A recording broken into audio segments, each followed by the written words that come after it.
दोस्तों, जब अल्लाह ताला किसी मोमिन बंदे को मौत देता है तो इसकी तरफ दो फरिश्ते भेजता है जिनके पास जन्नती कफन और फूल होते हैं और कहते हैं, ऐ पाक रूह अपने मेहरबान रब और इसकी राहत और रहमत की तरफ निकल।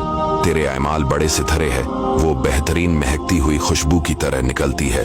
इधर आसमान के किनारों पर फरिश्ते कहते हैं, सुबहान अल्लाह, आज जमीन से पाक रूह आई है। वो जिस दरवाजे से गुजरती है वो खोल दिया जाता है और इसके बाद इस रूह को बारगाह खुदावंदी में हाजिर किया जाता है और इसके सजदा रेज होने से पहले फरिश्ते अर्ज गुजार होते हैं, ए मौला, तेरे इस बंदे को हमने वफात दी और तो खूब जानता है। रब फरिश्तों से कहता है, इसे सजदे को कहो, बस वो जान सजदा रेज हो जाती है। फिर अल्लाह ताला हजरत मैकाइल अलैहिस्सलाम को बुलाकर इरशाद फरमाता है, इस जान को मोमिनीन की जानों के साथ शामिल कर दो। चिनाचे इसे कब्र में लौटाकर कब्र को 70 हाथ लंबाई और 70 हाथ चौड़ाई में वसात दी जाती है। इसमें फूल बखेर दिए जाते हैं और रेशम बिछा दिया जाता है और अगर उसे कुछ कुरान याद होता है तो वही इसके लिए कब्र में नूर बन जाता है।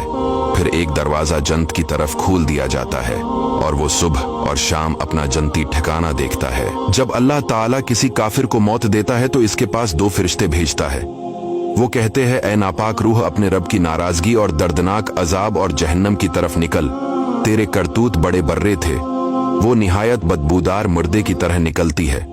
हर आसमान के किनारों पर फरिश्ते कहते हैं, अल्लाह पाक है, जमीन से कैसी बदबूदार खबीस रूह निकल के आ रही है।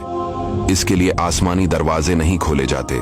फिर इसके जिस्म को कब्र में डालकर कब्र को तंग कर दिया जाता है और ओंटों के गर्दनों के बराबर सांप फिर इस कब्र में डाल दिए जाते हैं जो इसकी हड्डियों से गोश्त नोच नोच कर खाते हैं। फिर इस पर ऐसे फरिश्ते भेजे जाते हैं जिनके पास लोहे के गरज होते हैं, जो ना देखते हैं न सुनते हैं, कि इसकी बदहाली को देखकर या इसकी दर्दनाक आवाजें सुनकर रहम खाएं।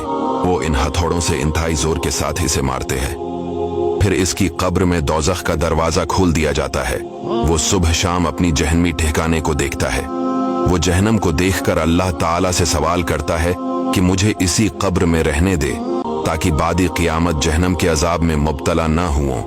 दोस्तों, वीडियो को शेयर जरूर कीजिएगा।